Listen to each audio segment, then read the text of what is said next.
حکومت سندھ نے محکمہ تعلیم کے زیر انتظام تمام سرکاری اور نجی تعلیمی اداروں کو تا حکم ثانی بند رکھنے کا فرمان جاری کر دیا۔ اسکول نہ کھولے جانے پر سندھ بھر میں احتجاج کیا گیا۔ محکمہ تعلیم سندھ کی جانب سے جاری نوٹیفکیشن میں کہا گیا ہے کہ سندھ ٹاسک فورس کے اجلاس میں ہونے والے فیصلے اور متعلقہ حکام کی منظوری کے ساتھ حکومت سندھ کے administrative control of school education and literacy department کے زیر انتظام تمام سرکاری اور نجی تعلیمی ادارے تا حکم ثانی بند رہیں گے۔ ان کا کہنا تھا کہ مزید ایک ہفتہ اسکول اس لیے نہیں کھولے جا رہے تاکہ اساتذہ اور طلباء کے والدین اپنی ویکسینیشن کروا لیں۔ اسکول کے اساتذہ اور عملے کے ساتھ ساتھ طلباء کے والدین کو بھی اپنا ویکسینیشن سرٹیفکیٹ دکھانا ہوگا۔ یاد رہے کہ صوبہ سندھ میں عالمی وبا کی چوتھی لہر بالخصوص ڈیلٹا قسم کے بڑھتے ہوئے کیسز کی پیش نظر 26 جولائی سے تمام تعلیمی ادارے بند کرنے تاہم امتحانات شیڈول کے مطابق ہونے کا اعلان کیا گیا تھا۔ بعد ازاں کورونا کیسز میں اضافے کے بعد سندھ میں 1 اگست سے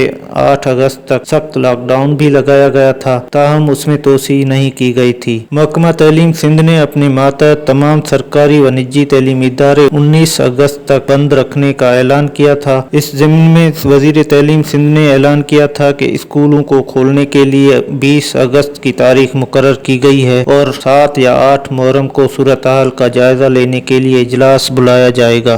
17 اگست کو اسٹیئرنگ کمیٹی کے اجلاس کے بعد وزیر تعلیم سندھ سید سردار شاہ نے 23 اگست سے صوبے میں اسکول کھولنے کا اعلان کیا تھا۔ اسکول نہ کھولے جانے پر سندھ بھر میں اساتذہ کی تنظیم پیٹ الف کی کال پر احتجاج کیا گیا جس میں بچوں اور والدین کے ساتھ ساتھ شہریوں، سماجی تنظیموں و سیاسی پارٹیوں کے کارکنان نے بھرپور شرکت کی۔ احتجاج کرنے والوں نے تعلیمی ادارے فوری طور پر کھولنے کا مطالبہ کرتے ہوئے کہا کہ صوبے بھر میں جلسے جلوسوں پر تو کوئی پابندی عائد نہیں کی گئی ہے، البتہ درسگاہیں بند کر کے مستقبل کے معماروں سے تعلیم کے حصول کا حق چھینا جا رہا ہے۔ ان کا مزید کہنا تھا کہ ملک کے دیگر صوبوں میں تعلیمی ادارے کھلے ہوئے ہیں، کورونا وائرس کی آڑ میں سندھ واسیوں کو علم کی روشنی سے محروم رکھا جا رہا ہے۔